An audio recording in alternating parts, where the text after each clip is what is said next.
Red 2 standing by, all 4 lit and in the green. Welcome back to The Legend of Zelda Ocarina of Time.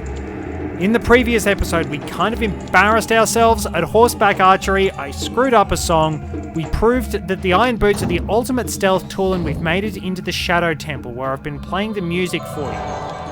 Hidden in the darkness are mysteries and illusions and sinister voices. So we have the Eye of Truth, which is the Lens of Truth, and we need to find Sacred Feet. Shadow Temple. Here is gathered Hyrule's bloody history of greed and hatred. This was apparently a pretty crappy place for a while. So we do have a bit to try and find. Those messages will keep appearing. Oh! So we have things. Wait a moment, let me... Do we have keys in here as well?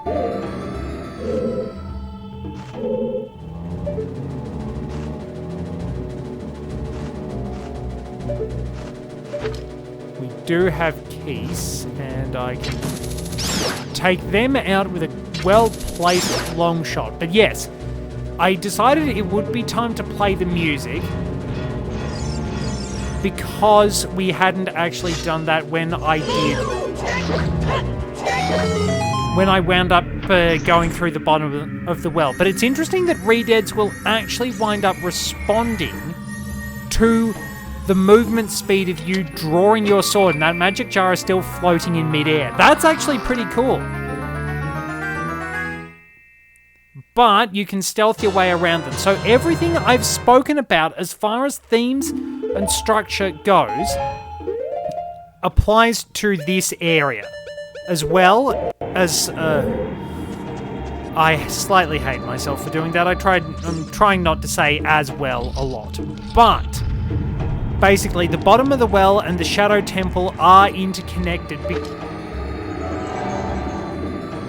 because basically one is where Bongo Bongo was sealed, so it's entirely possible that we did actually screw something up.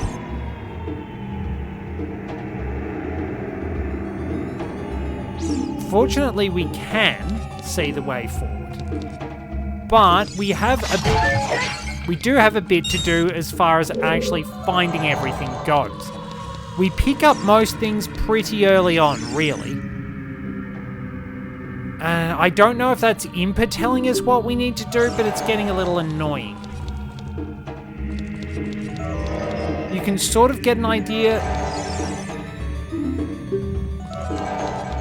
But yeah, it's pretty much implied that things were really, really bad in Hyrule. Like, you've got the same wonderfully sinister themes, the same enemies. Now, do you see that shadow that just popped up? That's where the dead hand is. It's a really neat touch you have with the Lens of Truth.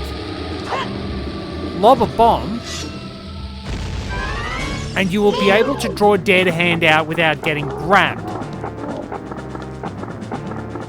But again, it's interesting that this was toned.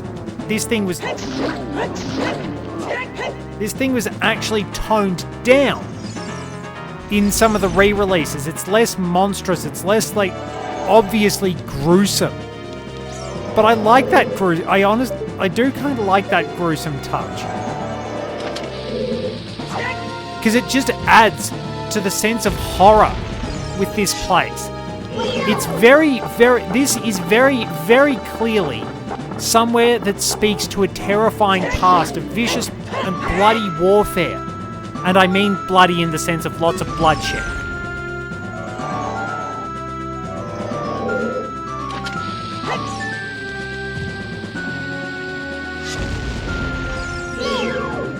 there has been a lot happening in Hyrule. That's for sure. And the Shadow Temple being a reflection of that is like, it's essentially like the catacomb. It's almost in a way like, it's almost like the catacombs of Paris and other places. All these things that perhaps speak to those less savory elements of history. There's like some sort of sinister ossuary hidden beneath Hyrule. Everything about this place is just, it's as unnerving as the bottom of the well. It's the straight out scary dungeon with sort of the horror themes and the things designed to make you question. We have some pretty neat new shoes, the hover boots. With these mysterious boots, you can hover above the ground. The downside, no traction. You can even use these to walk for short periods where there is no solid ground. Be brave and trust in the boots. And by short periods, they mean like a couple of seconds. But yeah, there's a lot that happened prior to the events of Ocarina of Time. A lot has gone on in Hyrule. I mean, it's a peaceful and prosperous kingdom, but what sort of dark secrets is it hiding? What was the Civil War like? What would you need with a place like the Spirit Temple, the Shadow Temple, or the bottom of the well? Now, if we go up to this, we get make my beak face the skull of truth. The alternative is descent into the deep darkness. So you see how some of these skulls are fake. Camera. So you have to move it around to the correct one, otherwise this central platform will fall and you will drop into the abyss and you'll sort of start at the room again minus a heart or two.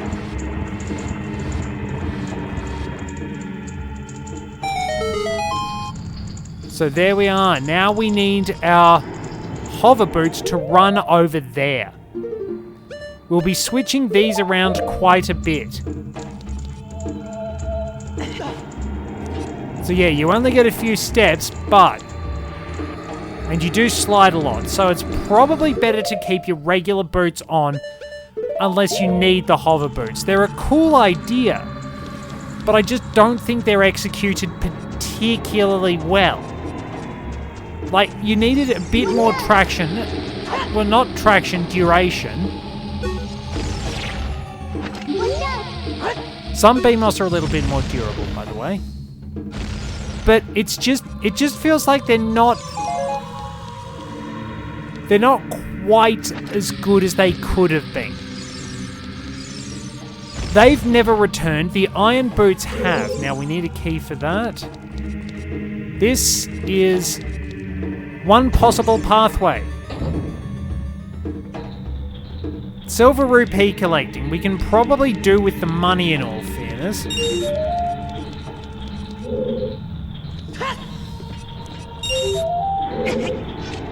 That's right, it's R. And I think we can also find invisible chests along the way. And there are hookshot targets around the place too. If I remember correctly. I don't know if the hookshot targets are invisible. But they might be in different rooms. Now,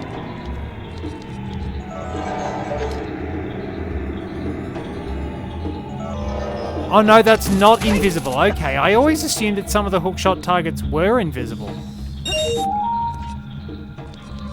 Now I'm trying to remember exactly what sort of things we had to deal with. There are traps in some places. Or maybe I'm overthinking it a little bit. But yeah, it's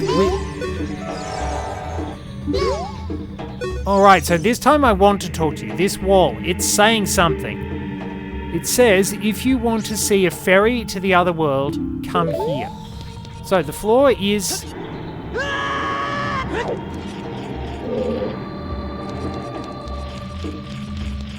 There is a sculptor above us. but we can't do anything about this room. So this is just a preview of what we're going to get, and we need to move that block down there. But yeah, this place really just makes you wonder. There are so many things that are like, what's the point of this? What sort of sinister secrets are being hidden? I mean, I've probably discussed everything for the Shadow Temple because I discussed it all in the bottom of the well. Everything that applies there applies here.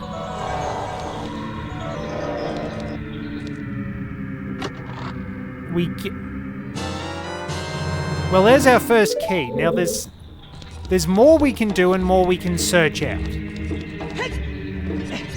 But yeah, like, you look at these doors and, like, these sites and the way everything's set up.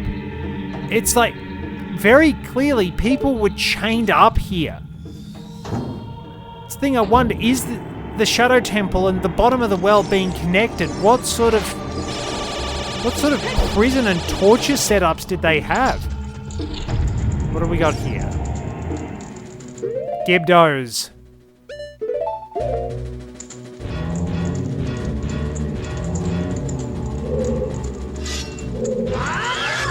Action shot. Am I going to get it?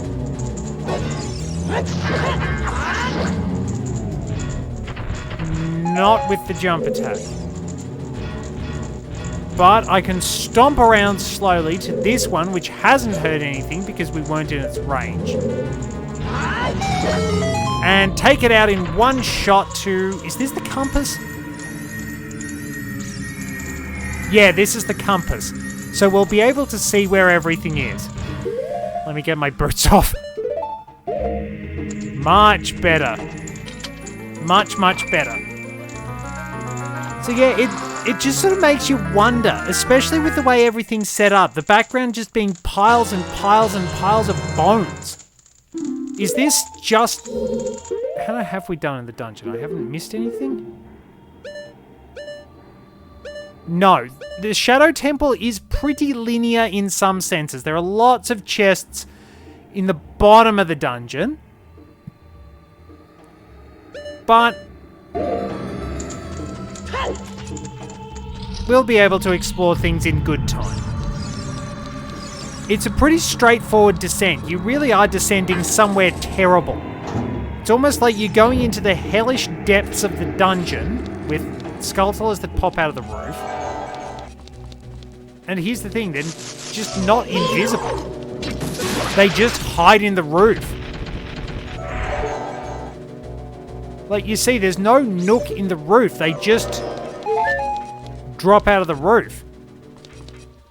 And surprise spiders are annoying. It is not nice having spiders just land on your head. I mean, I would not be surprised if one of the leading causes of car accidents in Australia was huntsman spiders. They are ultimately harmless to humans in terms of their bite, but they're not nice to have land on your head. Is there another one?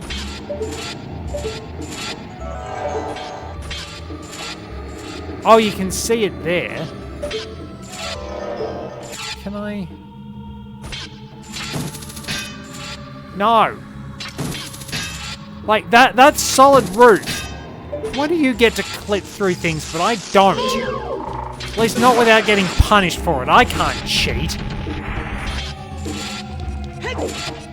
And the guillotine blades, is that some sort of weird defense mechanism? Watch for the shot. Navi, I've just been killing those. There's probably a War Master or something somewhere, isn't there? Problem is, I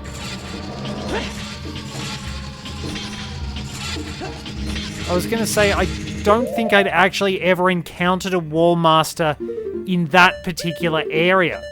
There was obviously something. I heard something.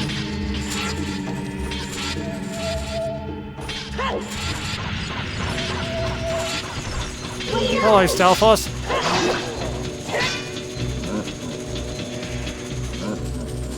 We can't make him back off the edge. Maybe we can. Now, if I head out this way...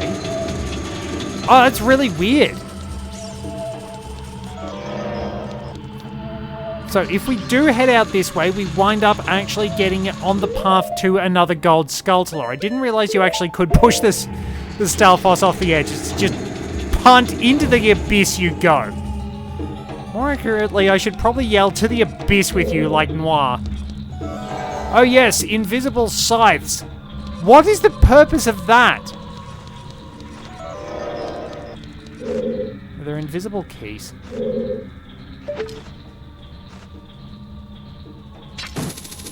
Wait, no, down. I see you hiding in the corner, lurking in the shadows, waiting for your chance to strike. Now, the like, is that getting closer? Let me see. Yep, I see you there, and it's not moving.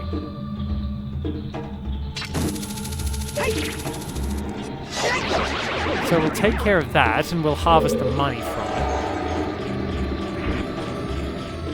And yeah, this is another Skulltula room. So, I was going to say, I've actually finally found out a really good use for all those... Oh wait, that requires the Song of Time. So you know how... I might have mentioned it, but you know how the reward for getting all 100 gold Skulltulas is actually just 200 rupees every day? I think I was going to say, I think I did wind up finding an actual use for that money, and that is doing the horseback archery game, because that was a nightmare. Now, it's interesting that the compass will actually show you where invisible chests are. However, you can open them. You can get the command to open them. We got arrowed. And we got... $5! I feel a little cheated. Okay, maybe not a little cheated. I feel a lot cheated. Oh well, back through we go. We're doing pretty well, all things considered. Yeah, it's just... It's such an interesting dungeon. There's so much that just feels so strange, so supernatural, that that you just have to ask questions. It's like, what on earth were all these... What on earth was going on?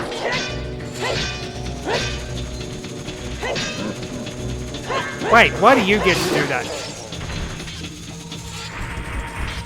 You thought you could use the high ground against me? You were wrong.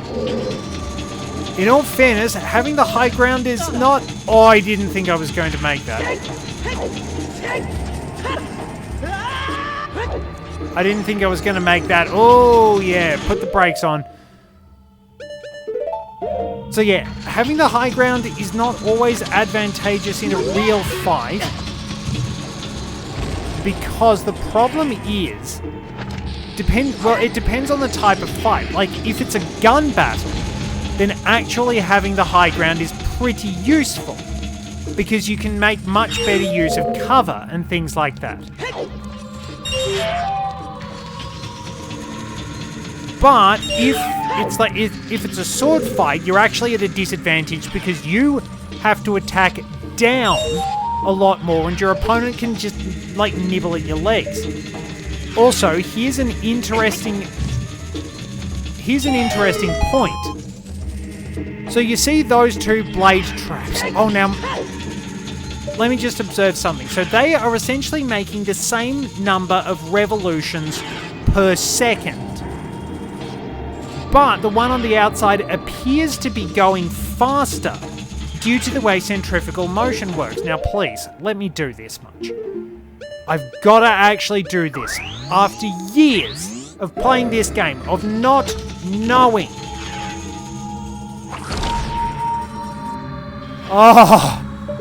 Oh, that's good. Oh, that's really good. How long does it stay frozen for? Does it just stay permanent? Okay, not permanent, but that was so good. After so long. Here we are. Where are we on the map? Oh. Okay, so... Right. Okay. That's odd. Well, we'll just sort of persevere. So those spikes are not going to be very nice to us. But there is fortunately a block. They mentioned something about a stone umbrella, which would be pretty interesting. So we will need to push and pull this block in order... Wait, is there a not in here. Yes. So. Sign.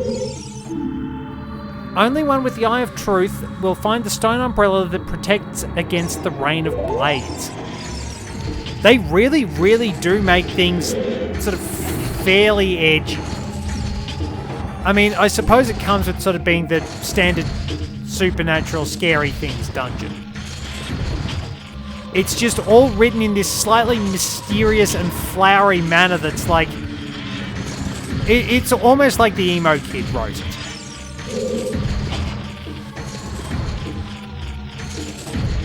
Like, let's be honest, that's kind of what it is. This is kind of...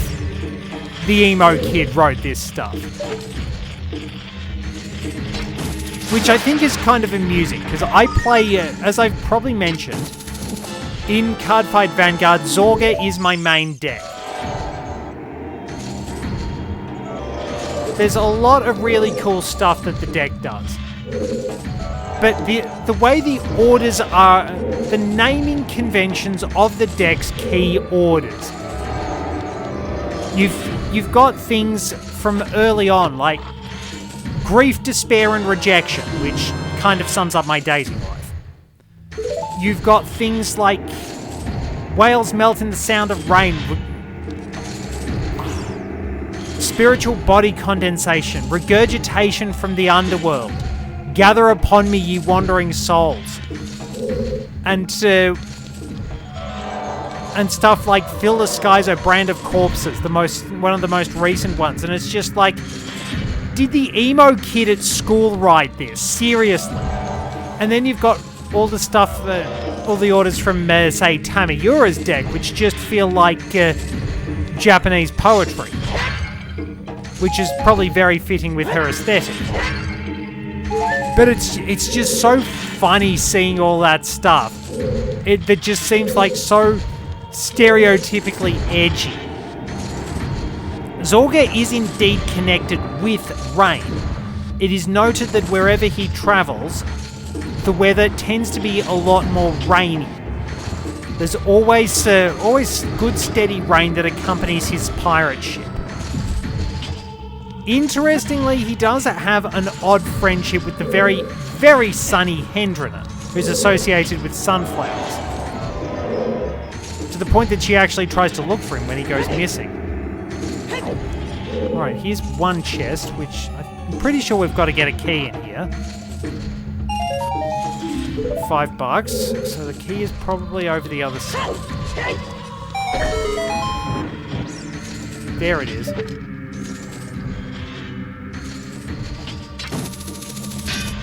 Save a little bit of time.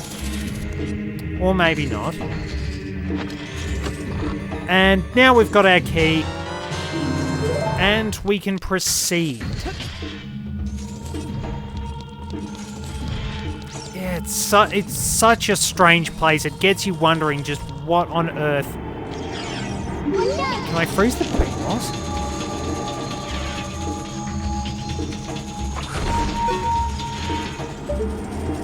No, I cannot.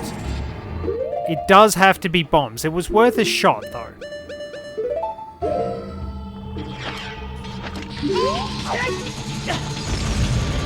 Well, we got the slam dunk on that. So, we'll work our way past these and continue on through the narrow paths of the dungeon. We do need the hover boots for this bit. Or at least it's better to have them. Now, there's a good reason I've actually got the Goron tunic on. Because the Goron tunic actually winds up protecting us against the poison floors and spikes. It was meant to protect against lava, but it's kind of an error in the coding. Oh, that platform is just there. It's not the moving one. It's pretty neat, and this looks real. That looks really cool as well. No! Turn around. I could see that going horrifically wrong, and I just panicked a little bit. So, in here we've got a whole range of spikes and redeads. Now, you see how we've got those spikes there? The idea is that you walk on them with the hover boots and you won't get hurt. Can we bomb redeads? They are not affected by bombs.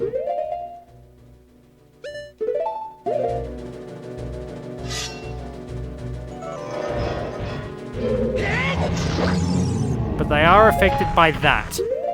That always helps.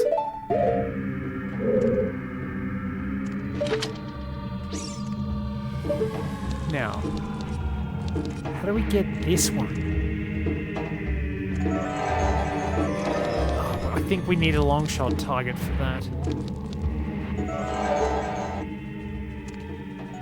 Ah yes, this is the room with the invisible hookshot targets. I need the hover boots for that. Now, let me see some of the spikes.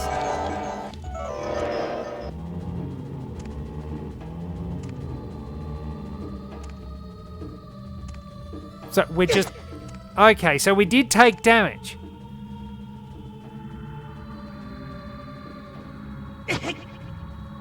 Rightio, so see that.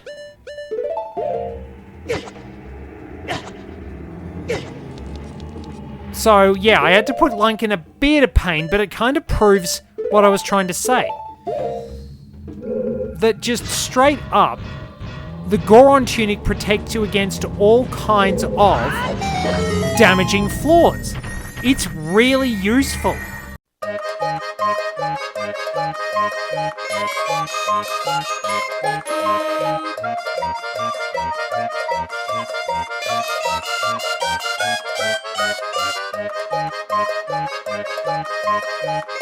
That was great. While I was trying to adjust my boots, I punched my microphone and slightly detached it. Now, where is my...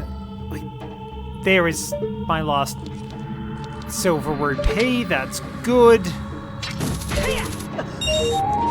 Alright, no, there's one more, isn't there? There it is. It's all the way over there. What does this get me? Is this the key? This must be the key, and then the other room is optional. Or not. Stop giving me $5. That's kind of painful. Maybe that's meant to be bombs. No, it's not bombs. Because if it... because I don't have full bombs. It would have given me bombs if it was meant to be. Ah, yes, the sound of keys.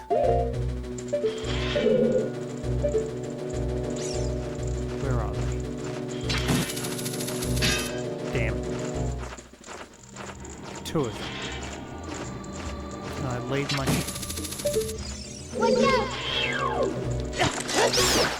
I think I need to actually get the Master Sword for some of these.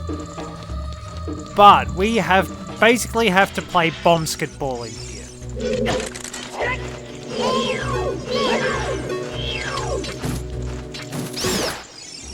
Oh well, that should deter any more problems. Now I believe behind this skull is a skull tooler. Yep, we're doing pretty well on those. It's interesting that they do just hide them relatively easily and the camera still hates me. I don't know what it is, but cameras in Nintendo 64 games were kind of not that good. Let me just adjust that slightly. At least they give you bomb flowers so that you don't run out of bombs.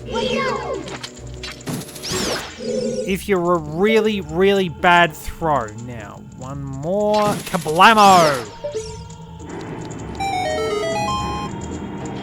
Oh, that just lets me back out. So, pick these up. And sink that, and that should give us the key.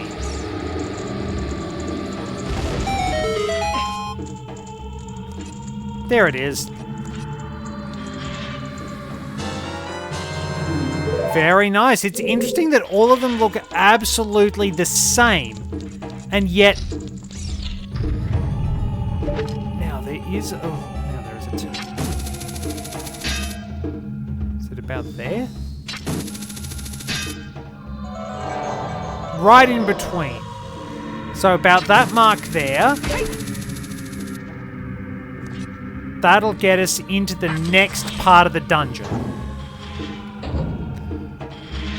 And we're going to be introduced to a new mechanic. Those big fans. They will blow you around, but you can withstand them by using the iron boots. Alternatively, you can use the hover boots to wind up getting a quick trip around. Now, thank you. Now we have to clunk our way over here and then use this.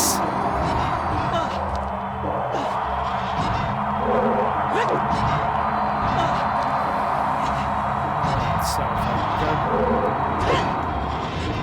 somehow we can backflip. Now that eye switch up there, that's not actually a switch, that's a fake eye switch.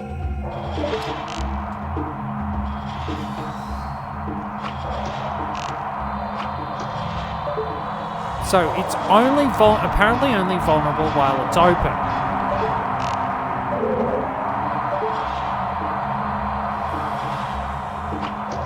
Which is annoying.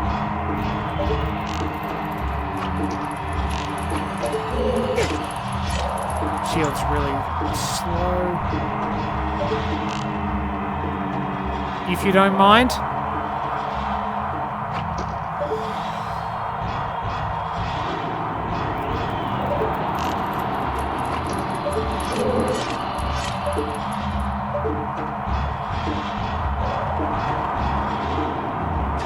You know what? Fine. I'm not going to worry about that. I'm just going to go through the door. Because I think we get another key in here. What's this room? 2 read-eds. I think we get something if we play a song. No more...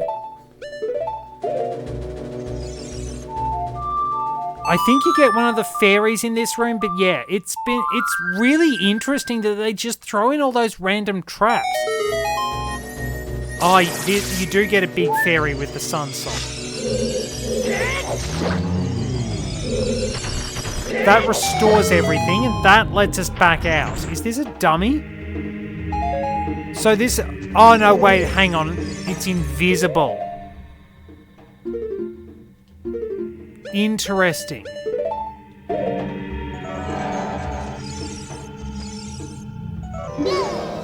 Navi says here, I can hear the spirits whispering in this room.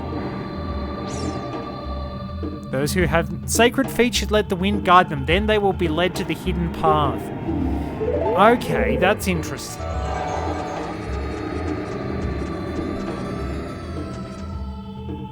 I ain't seeing no chest.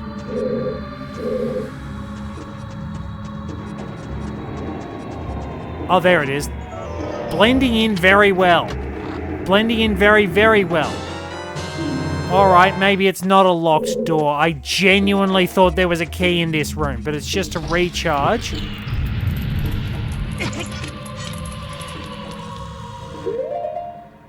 need to wait for those to get up to speed.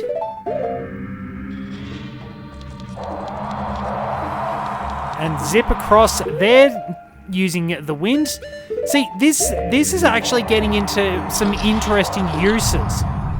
I don't know why they suddenly go to the wind theme in this particular dungeon. It doesn't seem fitting, but they actually do have some really good uses for the hover boots. It's kind of creative, but you don't get to do a lot more with it. It's just kind of odd.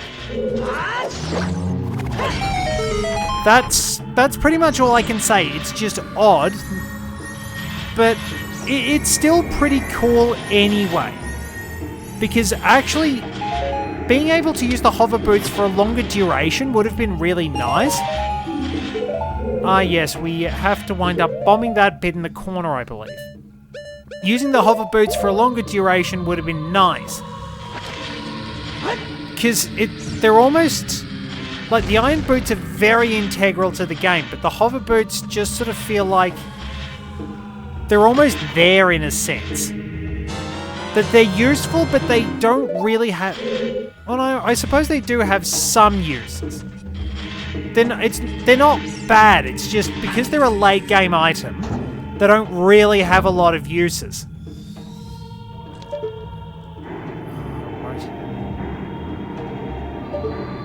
So we need to pull this out of the way and then pull it along so that we can wind up getting to that ferry we saw earlier, because we need the ladder. Now we also, if I'm correct, we can use the Scarecrow's song, but we can also use the long shot to get the Skulltula around here too. We should be pretty close. I think there's only one more after this one. And we are nearing the end of the dungeon too, which is really good.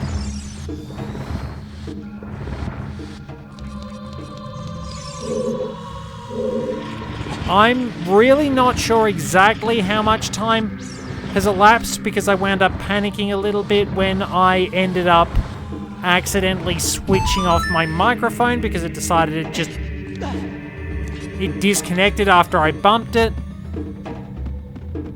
But we've got ourselves this ferry and a Triforce mark.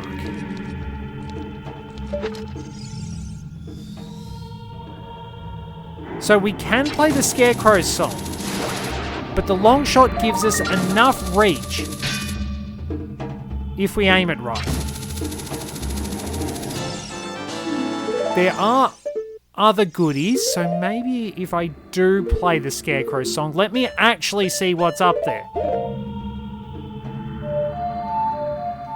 I did wind up noting in editing that yes, you can actually play the Scarecrow song to get up to the high water mark in the water temple, and I am pissed off that it wouldn't work. I don't know what I did wrong. Okay, so there's just a couple of hearts up here and an easy way to actually get to the Skulltula. But yeah, that pretty much summed it up. So, let's... I don't know. I don't know how long I've been going for, but I think I'll wrap it up now, and then we'll continue in the next one. Thank you very much for joining me. Till next time, this is Red 2 returning to base. Oh god, that's still moving. I didn't realize that was still moving. I don't think I've ever been more annoyed to be rich in my entire life. We got there's $100 under my house? You must be hardened with fire. You ruined my line.